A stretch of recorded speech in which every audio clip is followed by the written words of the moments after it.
Welcome back नाज़रीन। आज पाकिस्तान समेत कई ममालिक में नवे मुहर्रम का दिन मनाया जा रहा है और आज के दिन की क्या अहमियत है, वाक़या करबला हमें पैगाम क्या देता है, इस पर बात करने के लिए मेरे साथ मौजूद हैं मुफ्ती नवीद साहब। बहुत शुक्रिया आपके वक्त के लिए। मुफ्ती साहब, वाक़या करबला से हमें सबक क्या मिलता है? सबसे पहले तो आपको अस्सलाम वालेकुम, वालेकुम सलाम, आलिकुम सलाम, जालिकुम सलाम, सलाम ही सलाम, पूरा सलाम पकड़ो आप मेरा। ठीक। अरे कहना क्या चाहते हो? अस्सलाम वालेकुम फिजा खलीफा जी। अस्सलाम वालेकुम। आपने मुझे आज अपने प्रोग्राम में बुलाया इतनी इम्पोर्टेंट गुफ्तगू के लिए। तो मैं टोपी लगा लेता हूँ। मैं मेरे पास में यही वाली टोपी है अभी प्रेजेंट में। तो मैं आपके सवाल का जवाब देता हूँ। जो भी आपने भी पूछा आप एक बार फिर रिपीट करेंगे अपने सवाल को। से नहीं चलेगा। अरे बाबा! मुफ्ती साहब, वाक़या करबला से हमें सबक क्या मिलता है? देखिए फिजा खलीफा जी, आपने पूछा सबक क्या मिलता है, तो सबक इससे हमें बहुत बहुत बहुत बड़ा सबक मिलता है, जो सबक हमने आज तक नहीं लिया। अपने रवैयों में तब्दीली लेकर आए, वरना ऐसे नहीं चलेगा। हमें सबक लेना चाहिए था हिस्ट्री से, हमें सबक लेना चाहिए था हिंदुस्तान से, हमारे पड़ोसी मुल्क से, हमें सबक लेना चाहिए था चाइना से, हमें सबक लेना चाहिए था रशिया से, हमें सबक लेना चाहिए था यूके और यूएस से। लेकिन हम सबक कहाँ से ले रहे हैं? करबला से। निहायती जरूरी है वहाँ से भी सबक लेना चाहिए, लेकिन कब तक हम और हमारी आवाम 1435 साल पहले की दुनिया में जीती रहेगी? कब तक हम गधे और घोड़ों पे चलते रहेंगे? दुनिया बहुत आगे जा चुकी है फिदा कलविया जी। और करबला में जो हुआ उसको भूल जाइए। जो भी अच्छा हुआ बुरा हुआ उससे आज का क्या वास्ता होता है? वैसे भी हिस्ट्री है ना, याद रखने के लिए नहीं होती। हिस्ट्री से सबक लिया जाता है और आगे बढ़ा जाता है। सही बात है। करबला में क्या हुआ था उस दिन, क्या नहीं हुआ था, वो पूरी तरीके से हमको अवॉइड कर देना चाहिए। हम आज की डेट में हमारी पाकिस्तानी आवाम इतनी बड़ी जाहिल है, उसको एजुकेट करने का टाइम आ गया है। हमको मॉडर्न एजुकेशन की तरफ जाने की जरूरत है। और जब तक हम मॉडर्न एजुकेशन पे अमल नहीं करेंगे तब तक हमारी कौम का कुछ नहीं हो सकता। तो अमल करना बहुत जरूरी है। अच्छा मुफ्ती साहब, आज के दौर में मौजूदा हालात ज़िंदगी को मद्देनजर रखते हुए अगर हम देखें, वाक़या करबला पे नज़र डालें तो क्या कह सकते हैं कि हमारे जो अमाल हैं,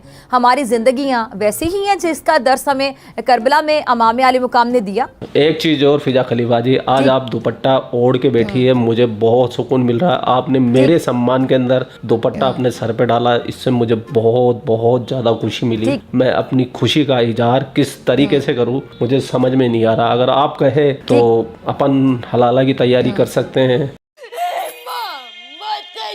हलाला की तैयारी ना हो तो बिलाला की कर सकते हैं। तो मुझे काफ़ी सुंदर लग रही है आज आप, और हमारी ऑडियंस को भी आप बहुत बहुत पसंद आ रहे होंगे आज। लेकिन मैं ये पूछना चाह रहा हूँ, आप हिंदुस्तान की बेटियों के लिए आवाज़ उठाती है तो आपका बुर्का कहाँ है? अच्छा, मेरा जिससे मेरी मर्जी। क्या बात है सर, क्या बात है सर। जाब में लिपटी तवाइफ, जाब में लिपटी तवाइफ, जाब में लिपटी तवाइफ, जाब में लिपटी। क्या पर ये बात है। वैसे आप बहुत क्यूट लग रही है, बहुत स्वीट लग रही है। भाई लोग आप भी कमेंट करके बता दीजिए मैडम को कि आज ये कैसी लग रही है। बेशक। हाय हाय, इतना सुकून। अच्छा मुफ्ती साहब, आपने फ़िक्र हुसैन का जिक्र किया, तो आज हम में से अक्सर फ़िक्र हुसैन की बात तो करते हैं, इसे दुरुस्त भी समझते हैं, लेकिन फिर क्या वजह है कि जो हमारा तर्ज अमल है, हमारे रवैयों की बात कर लें, इस फ़िक्र हुसैनी सोच से हम आहंग नहीं हैं? मेरे नज़दीक तो मुझे फिजा खलीफा इसके अंदर कोई भी हल नज़र नहीं आ रहा। मुझे चारों तरफ मायूसी नज़र आ रही है। हम श्रीलंका बनने जा रहे हैं, अब इसमें कोई शक नहीं रह गया है। सऊदी अरब ने हमें भीख देने से मना कर दिया है। चाइना अब हमारे को मुंह नहीं लगा रहा है, पता नहीं क्यों। जब भी हम पैसे की बात करते हैं तो वो अपनी महबूबा की, एक रूठी हुई महबूबा की तरह अपना मुंह यूं घुमा लेता है। हम बार बार उसको मनाने की कोशिश करते हैं, लेकिन अब चाइना भी हमारी मदद नहीं कर रहा है। करेगा भी क्यों वो हमारी मदद, क्योंकि हमारे ओवरड्यू बहुत हो चुके हैं। चाइना को जो पेमेंट करनी थी वो गई नहीं है, सऊदी अरब को भी नहीं गई, तो वो लोग भी हमारे को साथ नहीं दे रहे। और आपको अभी भी करबला में क्या हुआ था अभी भी यही जानना है, तो कम से कम ये जानिए कि आज आपके पाकिस्तान में डॉलर का रेट क्या चल रहा है। मीनार मस्जिद में पाकिस्तानी टिकटॉकर लड़की के साथ में क्या हुआ था। पाकिस्तान की आवाम जो इतनी जाहिलियत है उसको एजुकेटेड करना है। हमें इस चीज़ पे बात करनी चाहिए, इस चीज़ पे डिबेट करना चाहिए। आप पता नहीं कौन से प्रोग्राम अपने नेशनल टीवी पे चला रही हो हो और मेरे को भी अपना टाइम खराब कर दिया। मेरे को जाके अभी किसी का हलाला करना था, अभी मेरी रात की बुकिंग है, लेकिन आपने मुझे यहाँ बुला लिया, वो भी पता नहीं कौन से जमाने की तुम बातें कर रही हो। भाई उस वक्त तो ना तो तुम थी ना मैं था, हमको कैसे पता भाई? जिसने जो लिखा है वो लिख दिया, जिसने जो मानना मान लिया, और जो मानता है मानता रहे। हमारे को क्या लेना देना फिजा खलीफा जी उस वक्त क्या हुआ था? उस वक्त जो हुआ था वो आज से हम कैसे रिलेट कर सकते हैं? मुझे ये बता दीजिए आप कि भाई उस वक्त जो हुआ था उस पर डिस्कस करने से आज हमारे को फ़ायदा मिलेगा। हमारी आवाम तो भूखी मर रही है। तो हमारे को करबला में क्या हुआ था ये जान के क्या करना है मेरे बीबी? मुझे ये बताओ, तुम मुझे बताओ। मैं नहीं बताऊंगा। इमाम हुसैन की तरफ चल रहे हैं, ना हम मोहम्मद साहब की तरफ चल रहे हैं, हम ना इस्लाम की तरफ चल रहे हैं, ना हम हिंदुत्व की तरफ चल रहे हैं। हमारी असल में कोई आइडेंटिटी नहीं है। हम लोग अपनी पहचान ही खो चुके हैं। हम कभी सऊदी अरब के बन के घूम रहे होते हैं, कभी हम अपने आप को तुर्किश समझ के घूम रहे होते हैं, कभी हम इंडियन जो कि हमारे फोर फादर थे वो समझ के घूम रहे होते हैं। हम पाकिस्तानी तो है ही नहीं। हमारा कोई अमल नहीं है, हमारा कोई अमल नहीं है, कोई गैरत नहीं है। हम दुनिया की, अगर पूरी दुनिया के अंदर सबसे बेगैरत अगर कोई कौम है तो वो हम पाकिस्तानी है। लेकिन आपने तो बस वही बातें करनी है, करबला में क्या हुआ था, वहाँ पे क्या हुआ था, यहाँ तो भाई हो गया, वो हो गया, भूल जाओ। कटोरा खान प्रधानमंत्री था, भूल जाओ, अब नहीं बनेगा वो। जितनी भी चमचागिरी करती हो ना कटोरा खान की, वो सारी की सारी तुम्हारी धरी रह जाएगी। इस मुल्क पे थोड़ा रहम करें, थोड़ा तरस खाएं। इस मुल्क पर, इस कौम पर ये लोग रहम खाएं। आपने सबसे पहले घबराना नहीं है।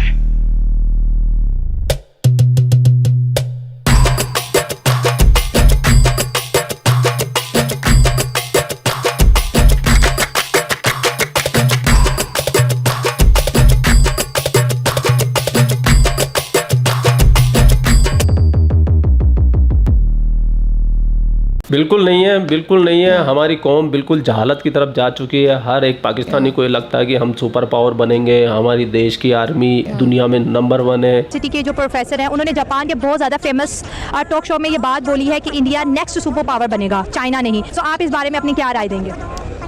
अल्हम्दुलिल्लाह मैं ये बात करूँगा कि हम मुसलमान हैं और हमारा सबसे बड़ी सुपर पावर कलमा है हमारा। क्या? और हमारा सबसे बड़ी सुपर पावर कलमा है हमारा। मतलब बचपन से चूतिया कटे जा रहा है? जिस कलमे के सर पे हम जी रहे हैं और दुनिया में जो मर्जी हम मेरी तरफ से सुपर पावर बने, जो मर्जी बने, पाकिस्तान से बड़ी सुपर पावर कोई नहीं है। पाकिस्तान से बड़ी सुपर पावर कोई नहीं है।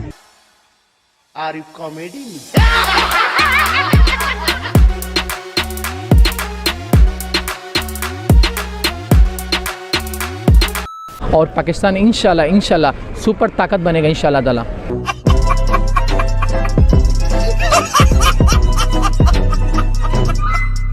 और पाकिस्तान इंशाल्लाह सुपर ताकत बनेगा इंशाल्लाह ताला।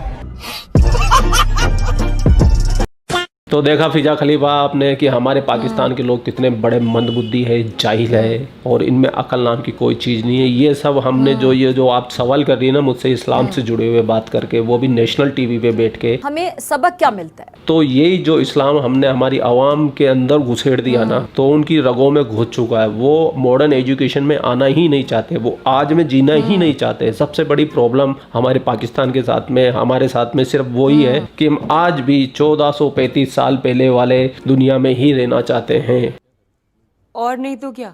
अब मेरी बुद्धि बहुत छोटी है, मेरी समझ बहुत कम है। मैं जितने जवाब फिजा खलीफा को दे सकता था मैंने उतने जवाब देने की कोशिश की है, क्योंकि मैं कभी भी इन चीज़ों में नहीं जाना चाहता था जहाँ फिजा खलीफा मुझे लेके जा रही थी। और वो क्वेश्चन भी वो ही पूछ रही थी जो कि मैं बात करना नहीं चाह रहा था, क्योंकि आई एम एक्स मुस्लिम मौलाना।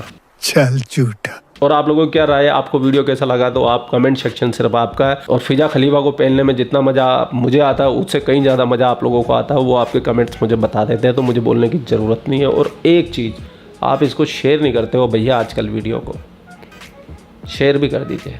और आपको पता है मेरा एक इंस्टाग्राम पे आईडी है, मेरा ब्लॉगिंग चैनल भी है, दोनों का लिंक मैंने डिस्क्रिप्शन में दे रखा है। एक को फॉलो कर लो, एक को सब्सक्राइब कर लो, कर ही लो।